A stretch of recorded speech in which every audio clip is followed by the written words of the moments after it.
اللعين الرجيم. بسم الله الرحمن الرحيم. رب اشرح لي صدري ويسر لي أمري واحلل عقدة من لساني يفقهوا قولي.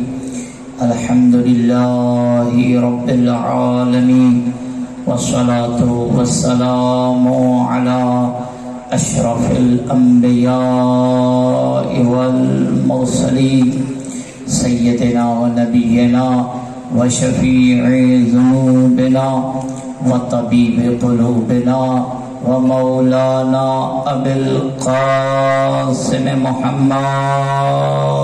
اللهم صل على محمد وعلى أهل بيته الطيبين الطاهرين المعصومين المنتخبين المنتجبين الغر الميامين الذين قال الله في شأنهم إنما يريد الله ليذهب عنكم الرجس أهل البيت ويطهركم تطهيرا. اللهم صل على محمد وآل محمد. ورحمة الله على محبيهم ومواليهم وشيعتهم أجمعين ولعنة الله على أعدائهم ملعونين من يوم عداوتهم إلى قيام يوم الدين. أما بعد فقد قال رسول الله صلى الله عليه وآله وسلم أحب الله من أحب حسينا صلوات عليه. اللهم صل على محمد وآل محمد. مولیان حیدر کرار، محبان آل محمد، سلسلہ گفتگو امامت اور امام کی صفات کے بارے میں جاری تھا. آج بھی اسی حوالہ سے چند گزارشات آپ کی خدمت میں پیش کرنے کی سعادت حاصل کروں گا. امید ہے آپ بغور سماعت فرمائیں گے.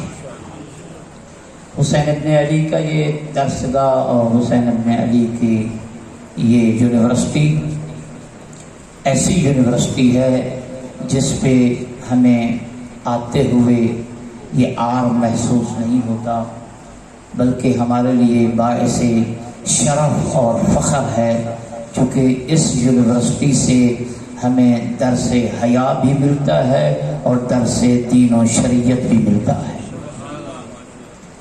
اللہ کا جو دین ہے اور اللہ کی جو شریعت ہے وہ ایک ہی ہے، وہی دین ہے اور وہی شریعت ہے. جو چیزیں دین میں داخل ہیں وہی چیزیں شریعت میں داخل ہیں، اور اس دین اور شریعت کو 61 ہجری میں جس نے بچایا ہے اسے حسین ابن علی کہتے ہیں.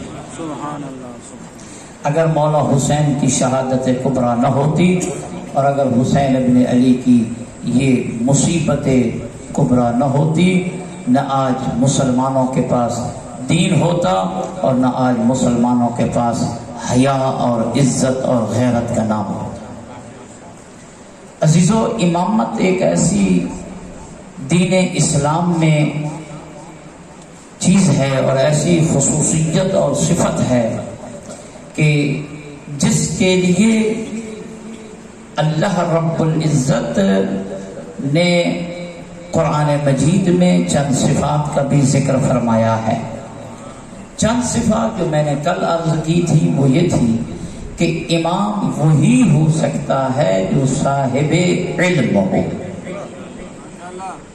امت سے زیادہ جو علم رکھے گا وہی امت کی قیادت اور رہنمائی کا حقدار ہوگا، اور جسے خود امت جو ہے وہ چیزیں سکھاتی پھرے اور امت جو ہے وہ اس کو سیدھا کرتی رہے، وہ امام نہیں بن سکتا، باقی جو مرضی آئے بنتا رہے. اور شیعہ تیرے مقدر میں یہ چیز آئی ہے کہ تو اپنے دین و دنیا کا امام تو کجا، چند لحظے کی نماز بجماعت کے لیے بھی اسے امام مانتا ہے جو اپنی سیرت اور اپنے کردار میں عادل ہو۔ جو ہم 5 یا 10 منٹ کی نماز کے لیے فاسق کو امام نہیں بنا سکتے، ہم اپنے دین کا امام کسی بت پرست کو کیسے بنا سکتے ہیں؟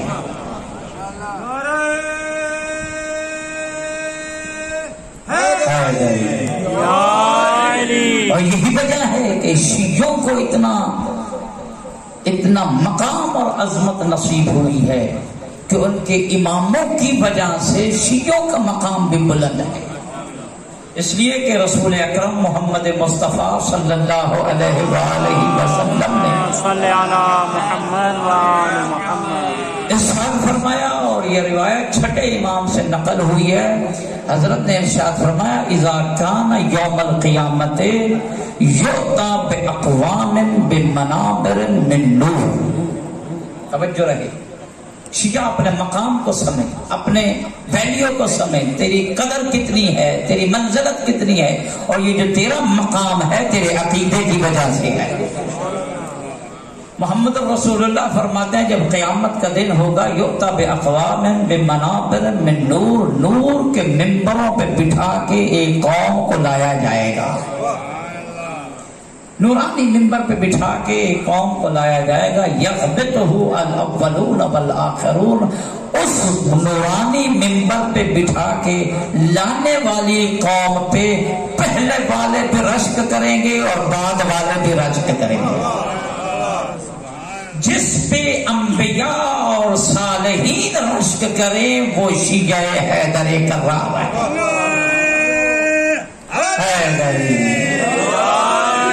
یغبطہ الاولون والآخرون، پہلے والے بھی رشک کریں گے اور بعد والے بھی اس پہ کیا ہے، رشک کریں گے۔ پیغمبر گرامی قدر نے یہ جملہ کہہ کے تاریخ میں ملتا ہے، حدیث میں ملتا ہے، سکت طویلا، کچھ دیر کے لیے خاموش ہو گئے۔ یہ خطیب کا ایک انداز ہوتا ہے، ایک جملہ بولا اور جملہ اگر ٹاپ کا ہے تو تھوڑی دیر کے لیے رکا جاتا ہے، اور پیغمبر فصاحت و بلاغت کے نہ فقط شاہکار تھے، خالق فصاحت و بلاغت تھے محمد۔ رک گئے تھوڑی دیر کے لیے محمد، پھر اس کے بعد اسی جملے کو محمد مصطفیٰ نے روایت میں ملتا ہے قال ثلاثا، 3 مرتبہ دوبارہ دہرایا کہ قیامت والے دن ایک قوم کو نورانی ممبر پہ لایا جائے گا، اور اس نورانی ممبر پہ جب اس قوم کو لایا جائے گا یغبطہ الاولون والآخرون، پہلے والے بھی غبطہ کریں گے، رشک کریں گے، اور بعد والے بھی اس قوم پر رشک کریں گے۔ 3 مرتبہ جملے کو دہرایا۔ فقام صحابی، تو اس وقت ایک بزرگ صحابی کھڑے ہوئے، اس کا نام میں جانتا ہوں، حدیث میں بھی رقم ہے، لیکن اتنا ہی کافی ہے۔ ایک بزرگ صحابی ہے، بڑا مقام والے صحابی ہیں، جلیل القدر خلیفہ ہیں، کھڑے ہوئے کہنے لگے اہم الشہداء، وہ جو قوم نورانی ممبر پہ لائی جائے گی، پہلے والے بھی رشک کریں گے ان پہ، بعد والی بھی ان پہ رشک کریں گے، کیا وہ شہداء ہیں جنہوں نے راہ خدا میں اپنی جان نچھاور کی ہے؟ پیغمبر ارشاد فرمائیں گے نعم ہم الشہداء ولکن لیس ہم الشہداء الذین تظنون، ہیں وہ شہداء کے درجے والے لیکن وہ شہداء نہیں ہیں جن کا تو گمان کر رہا ہے، وہ شہداء لیکن وہ شہداء نہیں ہے جن کا تو گمان رکھتا ہے۔ پھر اس صحابی نے جلیل القدر نے سوال کیا اہم اولیاء والصالحین والاوصیاء، کیا وہ اولیاء ہیں اوصیاء ہیں جن پہ پہلے والے بھی رشک کریں گے، بعد والے بھی رشک کریں گے، اور انہوں کو قیامت والے دن نورانی منبر پہ لایا جائے گا۔ پیغمبر نے ارشاد فرمایا هم الصلحاء والاوصیاء ولكن ليس هم الصلحاء والاوصیاء الذين تظنون، ہیں وہ اوصیاء کا درجہ رکھنے والے، ہیں وہ اولیاء کا درجہ رکھنے والے، لیکن وہ اولیاء نہیں جو تیرے ذہن میں آئے ہوئے ہیں۔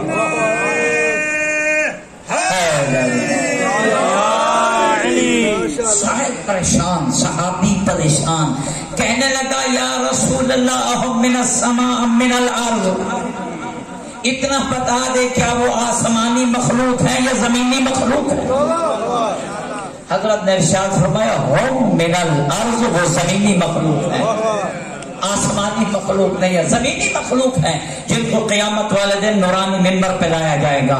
کہنے لگا اخبرنی عن ہؤلاء یا رسول اللہ، یہ کیا کہاوتیں ہم سے کہہ رہے ہو، کیا بجھارتیں پوچھ رہے ہو، نام بتائیے وہ کون سی ہے جن پہ پہلے والے بھی رشک کریں گے، بعد والے بھی رشک کریں گے۔ اس وقت پیغمبر اکرم نے ارشاد فرمایا اوما بیدہ الی علی ابن ابی طالب، رسول نے اپنے ہاتھ سے اشارہ کیا علی کی طرف، فرمایا ہم ھذا وشیعتہ، وہ قوم جس پہ پہلے والے بھی رشک کریں گے، بعد والے بھی رشک کریں گے، جو شہداء سے بھی بلند درجہ رکھیں گے، وہ صالحین سے بھی بلند درجہ رکھیں گے، وہ اولیاء سے بھی بلند درجہ رکھیں گے، وہ اوصیاء سے بھی بلند درجہ رکھیں گے، وہ قوم علی اور علی کے شیعہ ہوں گے۔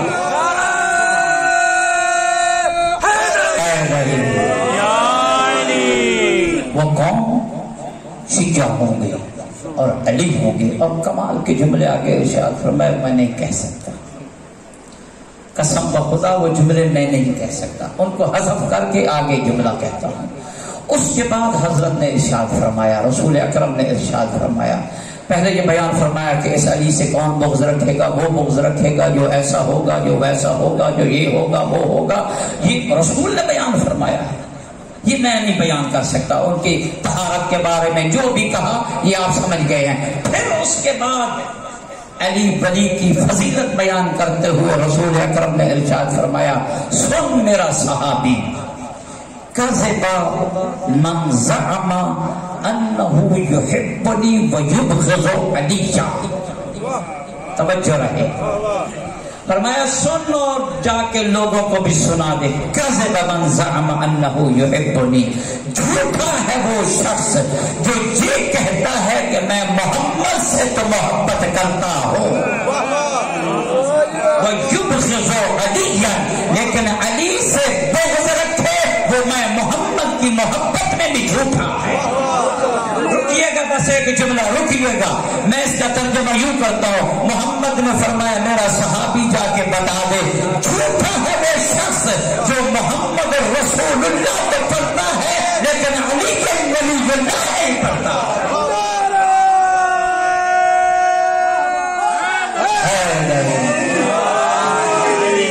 میرے عزیزوں، میرے دوستوں، محمد رسول اللہ کے ساتھ علی ولی اللہ ضروری ہے۔ یہ نہیں ہو سکتا کہ محمد رسول اللہ ہو اور علی ولی اللہ نہ ہو، چونکہ محمد نے کئی مرتبہ فرمایا ہے، کئی مقامات پر فرمایا ہے، میں وہ مقامات گن ہی نہیں سکتا۔ فرمایا جیسے کہ حضرت امام جعفر صادق علیہ السلام سے کسی نے آ کر پوچھا، بات کہیں اور جا رہی ہے، کسی نے آ کر پوچھا یا اپنا رسول اللہ فلاں شخص ہے یحبکم ولکنہ یوالی بعضا من اعدائکم، آپ سے ایک شخص محبت رکھتا ہے لیکن کچھ جو دوسرے ہیں ان سے بھی راہ و رسم رکھتا ہے۔ اللہ اکبر، جو کہتے ہیں کہ بلا یہ دنیا داری ہے، کرنی پڑتی ہے، علی کو دنیا دار موالی نہیں چاہیے، مخلص موالی چاہیے۔ صادق آل محمد سے جب اس نے آ کر کہا کہ مولا وہ آپ سے محبت رکھتا ہے لیکن بسا اوقات ان سے بھی راہ و رسم ہے، حضرت نے ارشاد فرمایا واللہ کذب من ادعا ولایتنا ولم یتبرأ من اعدائنا، رب دو جہاں کی قسم جھوٹا ہے وہ شخص ہماری محبت کے دعوے میں جو ہمارے دشمنوں سے برات نہیں کرتا۔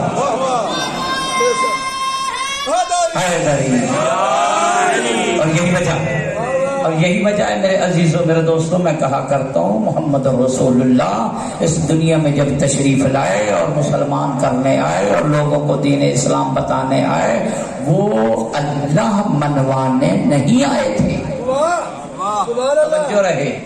توجہ رہے بڑے جملہ کہہ رہا ہوں، محمد رسول اللہ اللہ معبود کے طور پہ منوانے نہیں آئے تھے، ورنہ جو 365 معبود مانتے تھے ان کے لیے کیا پرابلم تھی ایک اور کو ایڈ کر دیتے؟ نہیں، محمد رسول اللہ یہ منوانے آئے تھے جن کو مانتے ہو وہ جھوٹے ہیں، بس اللہ ایک ہے۔ اللہ اکبر، یا رسول اللہ، جن کو مانتے ہو ان سب پہ لعنت بھیجو۔ لا الہ، کوئی معبود نہیں ہے الا اللہ، سوائے اللہ کے، یہ ہے منزل توحید خالص، اللہ کے سوا کوئی معبود نہیں ہے، یہ منزل توحید خالص ہے۔ منزل ولایت علی خالص یہی ہے کہ علی کے بغیر کوئی ولی برحق نہیں۔ یہ نہیں ہے کہ علی بھی ولی ہے، نہیں، منزل بھی پہ علی کو نہ مانو، منزل ہی پہ علی کو مانو کہ علی ہی ولی ہے، اور علی کے علاوہ جسے بھی ولایتیں ملی ہیں علی کے صدقہ سے ملی ہیں۔ ضرور بھیجے گا بلند آواز سے شیعہ، تیری عظمت، تیرا مقام، تیرا رتبہ اس عقیدہ کی وجہ سے ہے جو عقیدہ تیرے دل میں ہے، اور وہ عقیدہ محبت محمد و آل محمد کا عقیدہ۔ کتنا عظیم عقیدہ، اصحاب کرام کا مجمع مسجد نبوی میں پیغمبر گرامی قدر نے ارشاد فرمایا کہ یا اللہ مجھے اپنے بھائیوں سے ملاقات کروا۔ اللہ اکبر، یا اللہ مجھے اپنے بھائیوں سے ملوا، مجھے اپنے بھائیوں کی زیارت کا اشتیاق ہو رہا ہے، شوق پیدا ہو گیا میں اپنے بھائیوں سے ملوں۔ ایک صحابی اٹھے، وہی صحابی نام بھی تاریخ میں موجود ہے، بڑے جلیل القدر صحابی ہیں، خلیفہ تھے بعد میں، کھڑے ہوئے کہنے لگے یا رسول اللہ کیا وہ ہم ہیں جن سے آپ ملاقات کی خواہش فرما رہے ہو؟ کیا وہ بھائی ہم ہیں؟ سنو کہ محمد نے کیا فرمایا، محمد نے فرمایا آپ صحابی ہو، میں بھائیوں سے ملنا چاہتا ہوں۔ توجہ، آپ صحابی ہو، میں بھائیوں سے ملنا چاہتا ہوں۔ پھر انہوں نے پوچھا، ہمارا ان کو سلام کو انہوں نے ہمارے لیے پوچھ کے ہمارے فضائل بتائے ہیں۔ کہنے لگے یا رسول اللہ ہم صحابی ہیں، وہ بھائی ہیں، کیا بھائی ہم صحابی سے افضل ہیں؟ حضرت نے فرمایا کہ درجہ وہ بھائی آپ سے افضل ہیں۔ مسلمانوں جو بھائی صحابی سے افضل ہو وہ آل محمد صحابی سے کتنے افضل ہو؟ یا محمد کے بھائی، محمد کے بھائی، اور بعد میں بتاؤں گا وہ بھائی کون ہیں جو بھائی صحابہ سے افضل ہو۔ آل محمد کا کیا مقام ہوگا صحابہ کا؟ کہنے لگا یا رسول اللہ وہ کون ہیں بھائی؟ انبیاء ہیں، کیونکہ آپ بھی نبی، آدم نبی، نوح نبی، شیس نبی، ابراہیم نبی، موسیٰ نبی، ادریس نبی، یحییٰ نبی، سارے آپ کے برادران ہیں، بھائی ہیں، ان کی زیارت کا شوق ہے۔ حضرت نے فرمایا انبیاء کا بڑا مقام صحیح، لیکن یہ جو میرے بھائی ہیں ان کا ایمان کا درجہ ان سے بھی بلند ہے۔ اللہ اکبر، ان کے مقام کا، ان کا جو درجہ ہے ان سے بھی. کہنے لگے کیا وہ اولیاء ہیں، اوصیاء ہیں، شہداء ہیں، صالحین ہیں؟ وہ کون ہیں جو ہم سے بھی افضل ہیں، صحابہ سے بھی افضل ہیں، ان کا درجہ انبیاء کے درجے کے بھی برابر ہے، ان سے بھی بلند ہے؟ کون ہے؟ سنو گے. حضرت نے ارشاد فرمایا وحی الہی کے بغیر نہ بولنے والے نبی نے ارشاد فرمایا اور جس محمد سے آپ نے نمازیں لی ہیں، اور جس محمد سے تو نے تراویح لی ہیں، جس محمد سے تو نے عشر لے لیے ہیں، اور جس محمد سے تو نے اذان اور اقامت لے لی ہے، اسی محمد کا یہ فرمان بھی سن. محمد نے فرمایا وہ میرے بھائی وہ ہیں جو میرے بار میں مہدی کی امامت کا عقیدہ رکھتے ہیں. سبحان اللہ. وہ میرے بھائی ہیں جو ایک زمانہ آئے گا جس زمانے میں میرے مہدی پہ وہ عقیدہ رکھیں گے. اچھا وہ کتنا عقیدہ مضبوط ہوگا؟ سنو گے. حضرت پیغمبر اکرم نے ارشاد فرمایا ان کا عقیدہ چٹانوں سے بھی مضبوط ہوگا، ان کا عقیدہ پہاڑوں سے بھی مضبوط ہوگا. فرمایا پہاڑ اپنی جگہ سے سرک جائیں گے لیکن وہ اپنے عقیدہ مہدی سے پیچھے نہیں ہٹیں گے.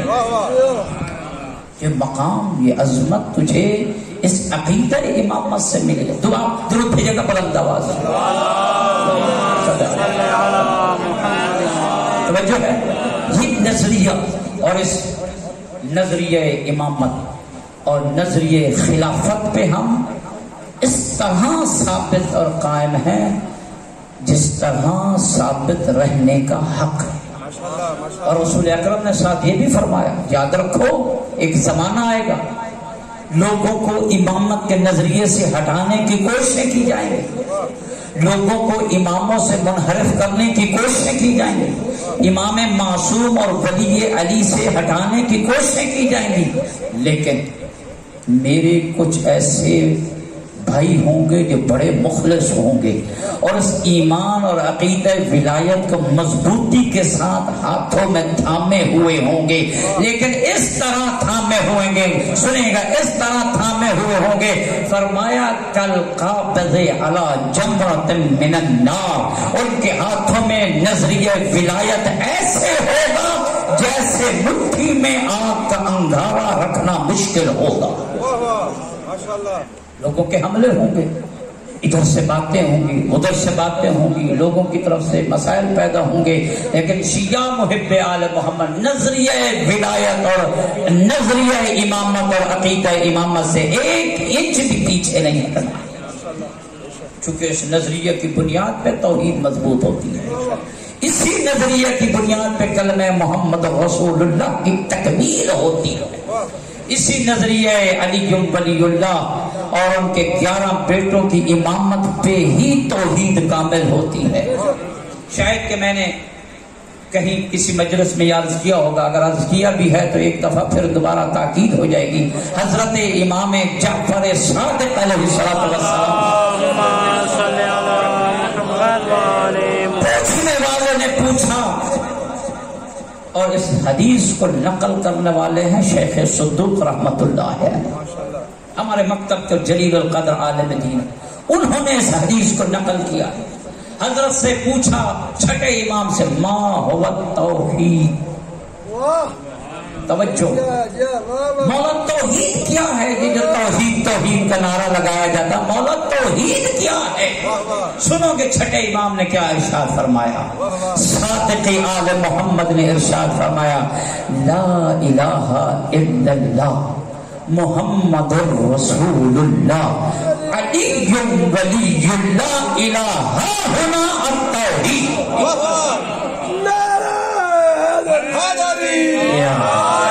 فرمایا لا الہ الا اللہ علی ولی اللہ. فرمایا لا الہ الا اللہ محمد الرسول اللہ اور علی ولی اللہ کہنے تک توحید مکمل ہوتی ہے. لہذا فقط اشہد ان لا الہ الا اللہ کہہ لینے سے کوئی موحد نہیں بنتا. اشہد ان محمد رسول اللہ کہہ دینے سے کوئی موحد نہیں بنتا.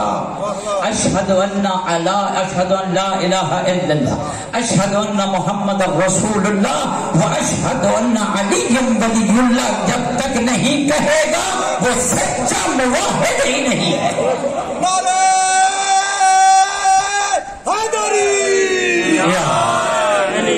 لہذا توحید کی تکمیل علی ولی اللہ پر ہوتی ہے. توحید دین کا محور اور مرکز ہے، لیکن اسی توحید کی تکمیل نعرہ ولایت علی ولی اللہ سے.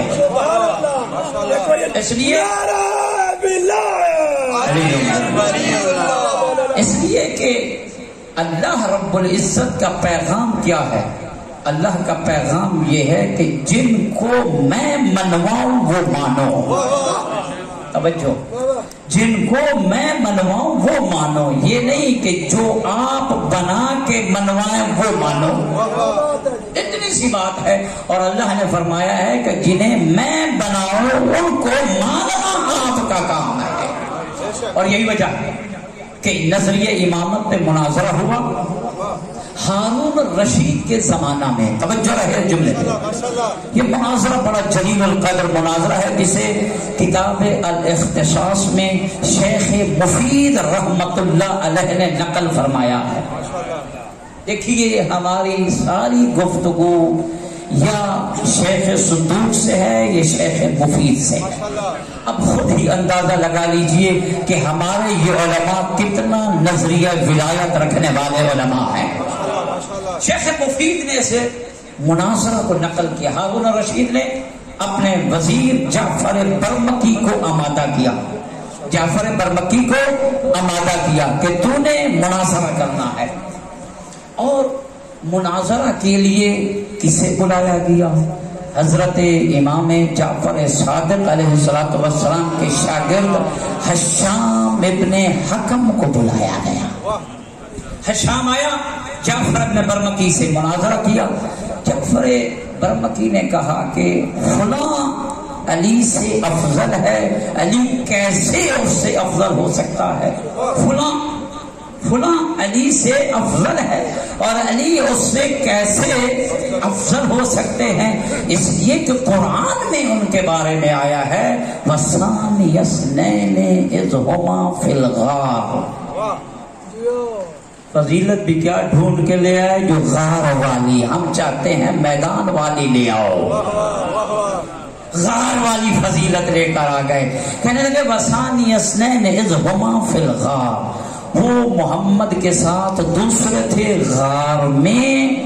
اذ یقول لصاحبہ لا تحزن، کہ محمد نے اپنے صاحب سے کہا گھبرا نہیں، گھبرا نہیں. یہ فضیلت ہے. وہ حشام کے سامنے کہنے لگے جعفر برمکی یہ فضیلت ہے. قرآن نے ذکر کیا ہے کہ وہ دوسرے ہیں اور غار میں محمد کے ساتھ ہیں، اور محمد نے کہا لا تحزن. پیغمبر کا جب جعفر برمکی نے جب یہ کہا تو حشام ابن حکم جعفر صادق سے درس لینے والا تھا. کہنے لگا اتنا بتا کہ جب لا تحزن کہا جا رہا تھا اور وہ حزن کر رہا تھا، جو بھی تھا حزن کرنے والے کا حزن میں اللہ کی رضا تھی یا نہ تھی؟ توجہ، وہ جو حزن اور ملال پیدا ہوا ان میں، اس حزن اور ملال میں اللہ کی خوشنودی تھی یا نہ تھی؟ اب اگر وہ کہتا ہے اس میں اللہ کی خوشنودی تھی تو مرتا ہے، اگر کہتا ہے اس میں اللہ کی خوشنودی نہیں تھی تو ہرتا ہے. کہتا ہے کہ اس میں آپ کیا نکالنا چاہتے ہو؟ علی والے کوئی بڑی جدی جواب دینے والے نہیں ہیں. اس نے کہا اگر اس میں اللہ کی خوشنودی تھی، اس حزن میں اللہ کی رضا تھی، اللہ کی خوشنودی تھی، تو یہ تو اللہ کی اطاعت تھی. محمد کیوں روک رہے تھے لا تحزن؟ محمد کیوں روک رہے تھے لا تحزن؟ لا تحزن، نہ گھبرا نہ ڈر. اگر اس گھبراہٹ میں اللہ کی اطاعت تھی، اللہ کی خوشنودی تھی، پھر محمد روک کیوں رہے تھے؟ اور اگر اس میں اللہ کی اطاعت نہ تھی پھر فضیلت کہاں سے آ گئی؟ توجہ ہے؟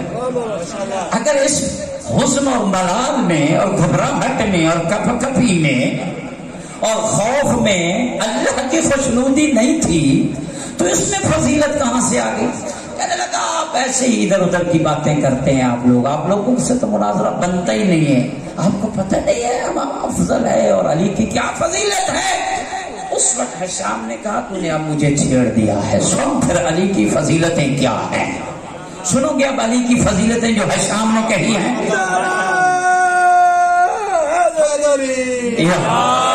اب حشام نے ایک قصیدہ پڑھا جو کسی عام شاعر کا لکھا ہوا نہیں ہے، بلکہ حشام نے صادق آل محمد سے قصیدہ سنا۔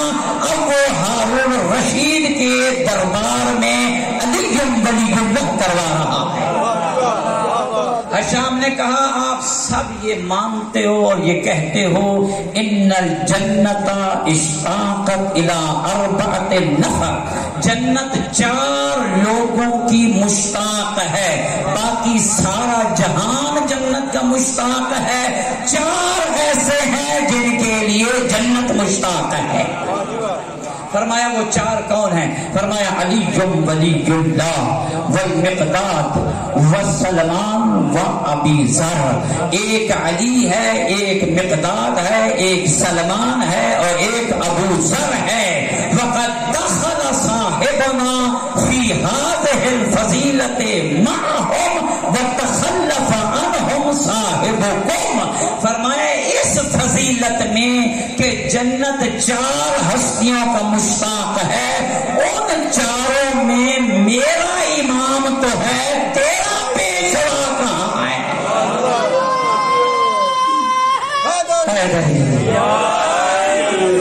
دخل صاحبنا، میرا صاحب، میرا امام تو اس میں داخل ہے۔ وتخلف عنها صاحبكم، جو آپ کا ساتھی ہے وہ یہاں نہیں ہے، اس کا یہاں نام نہیں ملتا ہے۔ پھر حضرت نے حشام نے کہا تمہاری کتابوں میں ملتا ہے، کیا ملتا ہے؟ ان الابرار 4 نفر، اللہ کے ہاں جو نیکوکار ہیں اور ابرار ہیں وہ 4 بندے ہیں جنہیں قرآن میں بھی کہا گیا ہے کہ یہ ابرار ہیں، وہ 4 ہیں۔ کون کون سے؟ فرمایا علی ابن ابی طالب و فاطمہ والحسن والحسین، قد دخل صاحبنا معهم فی هذه الفضیلۃ وتخلف عنهم صاحبكم، اس فضیلت میں علی تو ہے، تمہارا کہاں ہے؟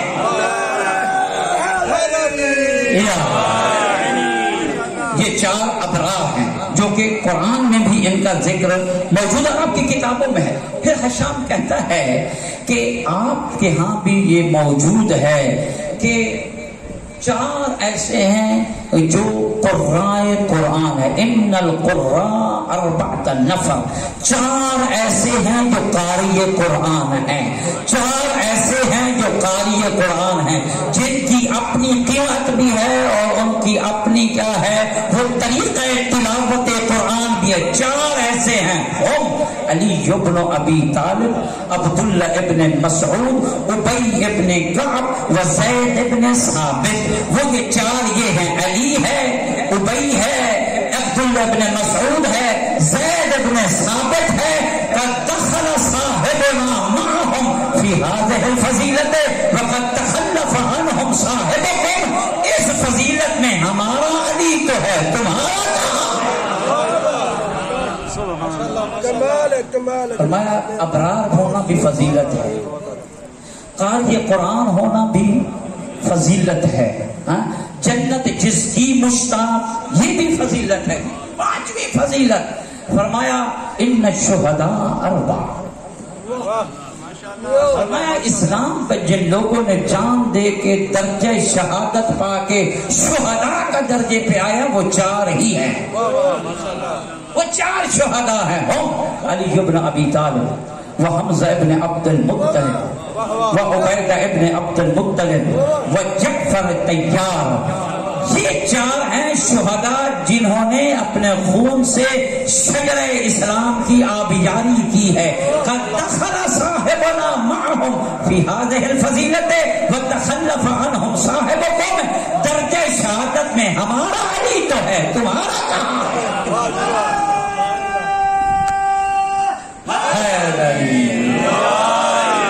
عزیزوں، یہ شہادت رتبہ ہوتا ہے، یا بر اور نیکوکار ہونا رتبہ ہے، یا شہید ہونا رتبہ ہے، قاری قرآن ہونا رتبہ ہے، تلاوت قرآن کرنے والا رتبہ ہے. یہ تو رتبہ نہیں ہے کہ ہم بھی ساتھ تھے فلاں جگہ پہ.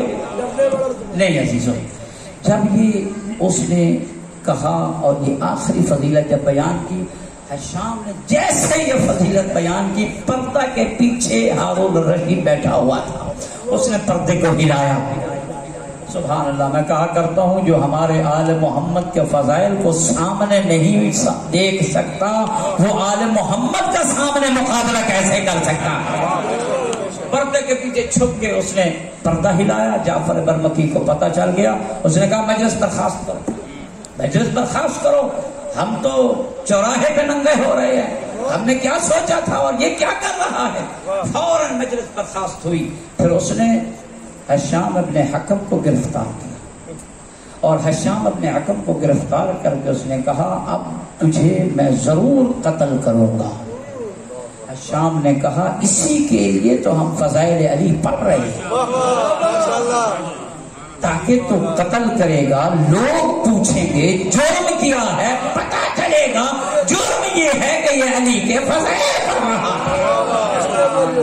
صلوات پڑھیے گا بلند آواز سے. اللہم صلی علی محمد وآل محمد. تو امامت اسے ملتی ہے جس میں یہ صفتیں پائی جائیں، جس میں یہ رتبے پائے جائیں. اور یہی وجہ ہے رب دو جہاں کی قسم، میں ذمہ داری کے ساتھ کہہ رہا ہوں، کسی ہستی کے بارے میں نے یہ فضیلت نہیں پڑھی نہ سنی. اور میں نے عالم دین سے بھی پوچھا، انہوں نے کہا کسی ہستی کے بارے میں بھی یہ فضیلت نہ پڑھی گئی ہے نہ ہم نے سنی ہے. کون سی فضیلت سنیے گا؟ پیغمبر گرامی قدر نے یہ فضیلت بیان فرمائی، من ذکر او استمع او نظر الى فضیلت من فضائل علی ابن ابی طالب. توجہ رہے، یہ ایسی فضیلت ہے رب دو جہاں کی قسم کسی نبی کے حق میں بھی نہیں آئی، کسی ہستی کے بارے میں بھی نہیں اتری ہے یہ فضیلت. محمد نے کہا ہے من ذکر، جو علی کی ایک فضیلت کو ذکر کر دے، او استمع، یا غور سے علی کے فضائل میں سے ایک فضیلت کو بھی سن لے، او نظر، یا علی کے فضائل میں سے ایک فضیلت کو لکھی ہوئی دیکھ لے. سنیے گا آگے نتیجہ کیا ہوگا.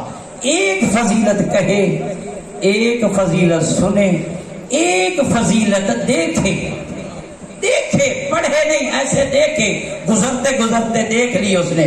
نتیجہ کیا ہوگا؟ محمد نے کہا، جعفر صادق نے نقل کی، ہم تک شیخ صدوق نے نقل کی. روایت میں حضرت ارشاد فرماتے ہیں غفر اللہ الذنوب التي اكتسبها بالسمع وباللسان وبالبصر. اللہ ایک فضیلت دیکھنے کے صدقہ میں اس کے آنکھوں کے گناہ معاف کر دیتا ہے، ایک فضیلت دیکھنے کے سننے کے صدقہ میں اللہ اس کے کانوں کے گناہ معاف کر دیتا ہے، اور ایک فضیلت کے پڑھنے میں اللہ زبان کے گناہ معاف کر دیتا ہے.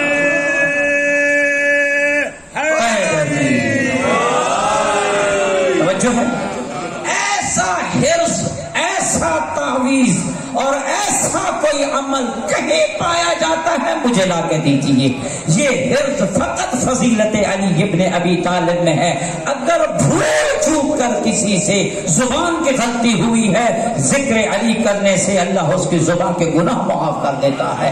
اللہ بھول چوک سے کی ہوئی آنکھوں کی غلطی سے اللہ اس کی آنکھوں کے گناہوں کو معاف کر دیتا ہے.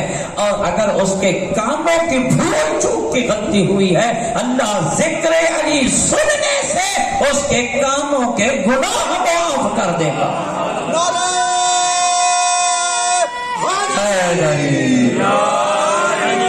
اس کا یہ مطلب نہیں کہ ہم پھر جو مرضیاں کرتے رہیں، کانوں کے گناہ زبان کے گناہ، آنکھوں کے گناہ نہیں، اگر ہو گئی غلطی ہو گئی، جان بوجھ کے کیا جائے تو جرم ہے، جان بوجھ کے کیے جانے والے عمل کو جرم کہا جاتا ہے، اور اس کے لیے صادق آل محمد فرماتے ہیں شیعتنا کونوا لنا زینا ولا تکونوا علینا شیئا۔ شیعو جب آپ کسی جگہ پہ رہتے ہوئے کسی گلی پہ چلتے ہو ایسے چلو، ایسا کردار دکھاؤ دیکھنے والے تجھے دیکھیں قصیدے ہمارے پڑھے، کہیں کیوں نہ ہو ایسا، چونکہ اس کا امام جو جعفر صادق ہے، کیوں نہ ہو ریش مبارک اس کی داڑھی، کیوں نہ ہو چونکہ اس کا امام جو باقر العلوم ہے، کیوں نہ مسجد میں پایا جاتا ہے چونکہ اس کے امام نے سجدہ بچایا ہے۔ صلوات بھیجیے گا محمد والے محمد۔ اللهم صل على محمد۔ بس عزادارو، کربلا والوں نے دین مبین کو بچانے کے لیے ہر قسم کی قربانی پیش کی ہے۔ عزادارو، آج جس شہید کی شہادت مجھے پڑھنی ہے نا، اس سے پہلے بس چند جملے میں عرض کروں گا۔ اسلام میں یتیم کا بڑا مقام ہے، یتیم کا بڑا مقام۔ ایک شخص آیا پیغمبر اکرم کے پاس، کہنے لگا یا رسول اللہ بڑے گناہ ہیں میرے، مجھے کوئی حل بتائیے کہ میرے گناہ معاف ہو جائیں اور میں آئندہ یہ گناہ نہ کر سکوں، کیونکہ میرا دل سیاہ ہو چکا ہے، یہ سیاہی کیسے ختم ہو؟ حضرت نے فرمایا یتیم بچے کے سر پہ ہاتھ پھیرا کر، جیسے تو ہاتھ پھیرے گا اللہ تیرے دل میں رحمت پیدا کرے۔ ایک اور مقام پہ حضرت ارشاد فرماتے ہیں اپنی 2 انگلیوں کے ساتھ یوں کیا، ایسے 2 انگلیاں ملا کے کہا انا وکافر الیتیم کہاتین الاصبعتین فی الجنہ۔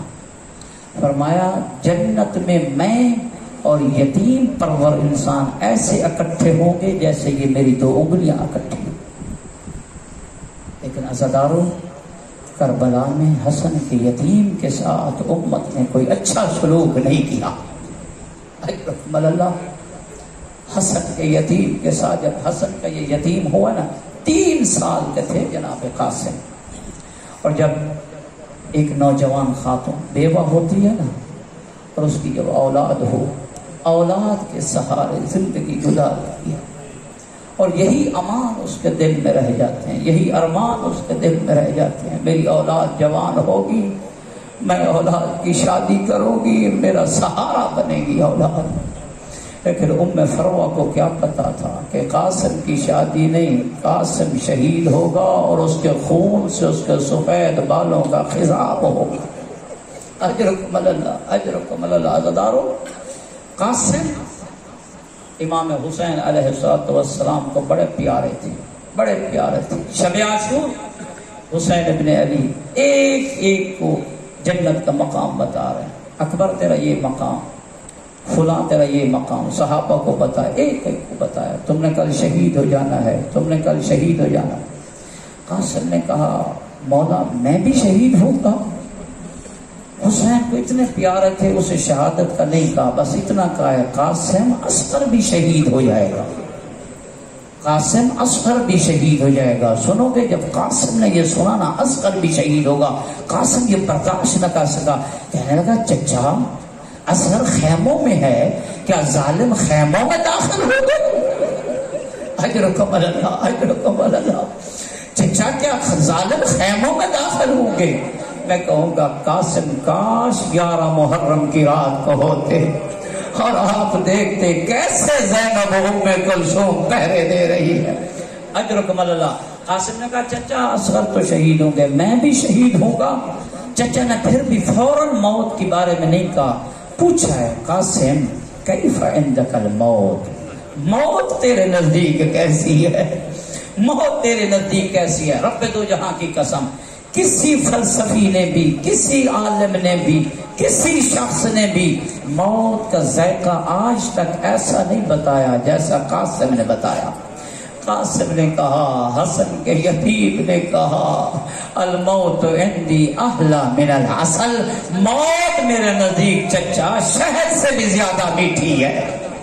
اجرکم اللہ، موت میرے نزدیک شہد سے بھی زیادہ میٹھی ہے۔ بس عزیزانو، شب عاشور ہر ماں اپنے بیٹے کو تیار کر رہی ہے، بیٹے جب قربانی کا وقت آئے نا کل، سب سے پہلے حسین پہ تو نے قربان ہونا ہے، سب سے پہلے تو نے قربان ہونا۔ ام فروا بھی اپنے بیٹے قاسم کو تیار کر رہی ہے، کہہ رہی ہے بیٹے کل کے دن مجھے شرمسار نہ کرنا، ایسا نہ ہو اکبر کا لاشا آ جائے اور تو زندہ رہے۔ قاسم ایسا نہ ہو کہ بوان و محمد کے لاشے آ جائے اور تو زندہ رہے۔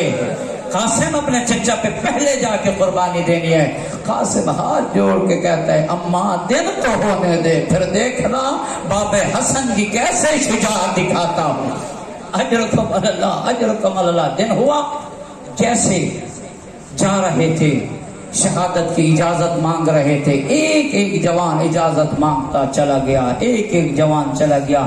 ام فروا بار بار قاسم سے پوچھتی، قاسم تو نہیں کیا اجازت مانگنے؟ دیکھ نہیں رہے یہ لاشیں آ رہے ہیں، تو ابھی تک بیٹھا ہے۔ قاسم ماں کے قدموں پہ بوسہ دے کر کہتا ہے اماں کیا کروں، چچا اجازت نہیں دیتے، بار بار جاتا ہوں چچا اجازت نہیں دیتے۔ ایک دفعہ قاسم چچا کے پاس آئے، کہا چچا مجھے موت کی اجازت دیجیے، میں برداشت نہیں کر سکتا یہ آپ کی آوازیں، حل من ناصر ینصر اللہ، کوئی ہے میری مدد کو آنے والا؟ جب حسن کا بیٹا موجود ہو پھر اور کس کو کیوں پکارتے ہو؟ سنو کہ حسین نے کیا کہا؟ حسین نے کہا میرا قاسم بھتیجا، میں تجھے جب دیکھتا ہوں مجھے حسن بھائی یاد آ جاتے ہیں، مجھے حسن کی یاد آ جاتی ہے۔ قاسم نے کہا نہیں چچا مجھے اجازت دیجیے۔ حسین نے قاسم کو سینے سے لگایا، جیسے قاسم کو سینے سے لگا دھاڑے مار کے حسین رونے لگے۔ تاریخ میں ملتا ہے حسین غش کھا کے زمین کربلا پہ گر گئے، ایک طرف قاسم گرے ایک طرف حسین گرے۔ جیسے افاقہ ہوا قاسم اماں کے پاس آیا، کہنے لگا ام فروا میں نے چچا سے اجازت مانگی، چچا غش کھا گئے، اجازت نہیں دے رہے، کیا کروں؟ بس عزیزانو ایسے فوراً ذہن میں خیال آیا کہ جب میرے بابا کا آخری وقت تھا نا، میرے بابا نے ایک تعویذ میرے بازو پہ باندھا تھا اور کہا تھا قاسم جب مشکل گھڑی آئے اس تعویذ کو کھولنا، تیری مشکل حل ہو جائے گی اور تیری مشکل حل ہو جائے گی۔ قاسم نے کہا آج سے بڑھ کر اور کون سی مشکل ہو سکتی ہے، اس وقت سے بڑھ کے میری اور کون سی مشکل ہو سکتی ہے کہ میں اپنے چچا پہ قربانی نہ دے سکوں، چچا مجھے اجازت نہ دے، یہ مجھ پہ سب سے بڑی مشکل ہے۔ فوراً ماں کو کہا اماں میرا تعویذ کھول۔ اماں جو بابا نے تعویذ دیا تعویذ کھول، تعویذ کو کھولا گیا۔ اجرکم اللہ عزدار بس چند جملے رحمت تمام۔ تعویذ کو کھولا، وہ تعویذ نہ تھا، حسن کی اپنے بھائی حسین کو وصیت تھی۔ اجرکم اللہ، حسن کی اپنے بھائی حسین کو وصیت تھی۔ حسن نے لکھا میرا بھائی حسین جب تو کربلا میں ہوگا، ظالموں کے نرغہ میں ہوگا، تو تنہا رہ جائے گا، میں حسن تو نہیں ہوگا لیکن میرا بیٹا قاسم قربان ہوگا۔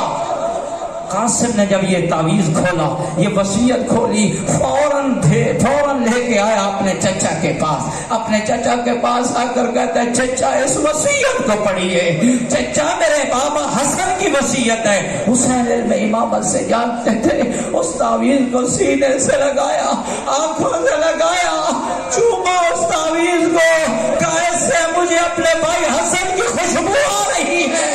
پھر قاسم کو تیار کیا۔ جب قاسم تیار ہونے لگے نا، تاریخ میں ملتا ہے جیسے حسین نے قاسم کو تیار کیا ایسے کسی کو بھی تیار نہیں کیا۔ دو طرف سے تحت الحنک بنائی، دستار کی دو طرف سے تحت الحنک بنائی۔ علماء لکھتے ہیں یہ وہ طریقہ تھا جب کسی مارکہ میں یتیم کو بھیجنا ہو، ایسے دستار باندھی جاتی تھی دو طرف سے تحت الحنک، تاکہ کوئی دیکھنے والا احساس کرے یہ یتیم ہے، یہ یتیم ہے۔ ظالموں نے اس بات کا احساس نہ کیا۔ عزادارو بچے سے قاسم مارکہ میں آئے، حمید ابن مسلم کہتا ہے ایسے قاسم مارکہ میں نمودار ہوئے جیسے 14ویں کا چاند ابھرتا ہے۔ میں کہوں گا جو حمید ابن مسلم کے نزدیک 14ویں کا چاند ہو، وہ ام فروا ماں کے نزدیک کیا ہوگا، وہ ماں کے نزدیک کیا ہوگا۔ بس عزادارو ظالم آ رہے ہیں، قاسم پہ حملے ہو رہے ہیں۔ ایک ظالم ازرق کو کہا کہ تم حملہ کرو۔ ازرق نے کہا اس بچے کے ساتھ مجھے لڑواتے ہو ابن سعد، میں اپنے بیٹوں کو بھیجتا ہوں۔ 4 بیٹوں کو قاسم نے فنار کیا۔ پھر ازرق ایک شیر کی طرح دوڑتا ہوا آیا، اس کے دل میں اپنے بیٹوں کا غصہ تھا، قاسم پہ حملہ کرنے کی کوشش کی۔ قاسم نے ایسی تلوار چلائی، کہا میں بھی عباس کا شاگرد ہوں، سن میں چھوٹا ہوں لیکن ہوں علی کا پوتا۔ ازرق کو وہی فنار کیا۔ بس عزادارو پھر ایک ازدی ملعون آیا، جیسے قاسم کے پاس سے گزرا اس ازدی ملعون نے تلوار کا وار کیا۔ اب قاسم کے سر پہ تلوار لگنی تھی اور قاسم زین پہ سنبھل نہ سکے، کربلا کی زمین پہ آئے۔ جیسے کربلا کی زمین پہ آئے کہا یا اما ادرکنا، چچا حسین مدد کو۔ حسین جھپٹ کے عقاب کی طرح اپنے بھتیجے قاسم کے لاشا پہ آئے اور قاسم کے لاشا کو اپنی گود میں رکھا اور اپنی گود میں رکھ کے خون صاف کر رہے ہیں اور مدینے کی طرف رخ کر کے کہا بھیا حسان آؤ میرے ساتھ قاسم کا لاشا اٹھاؤ۔ اجرکم اللہ۔ عزادارو قاسم کے لاشا کو مقتل گاہ میں لے کر آئے جہاں سارے لاشیں پڑے ہوئے تھے۔ ایک اکبر کا لاشا ادھر تھا، بائیں طرف قاسم کا لاشا پڑا تھا۔ بس آخری روایت، حسین نے دایاں ہاتھ اکبر کے سینے پہ رکھا اور بایاں ہاتھ قاسم کے لاشے پہ رکھا۔ دونوں ہاتھ رکھ کے اور کربلا کی زمین سے حسین اوپر ہوئے اور ایک درد بھرا بیان کیا، کہا واہ غربتا واہ مصیبتا، اکبر مجھے کربلا میں تنہا چھوڑ کے چلا گیا اور قاسم مجھے تنہا چھوڑ کے چلے گئے۔ الا لعنت اللہ علی القوم الظالمین وسيعلم الذين ظلموا أي منقلب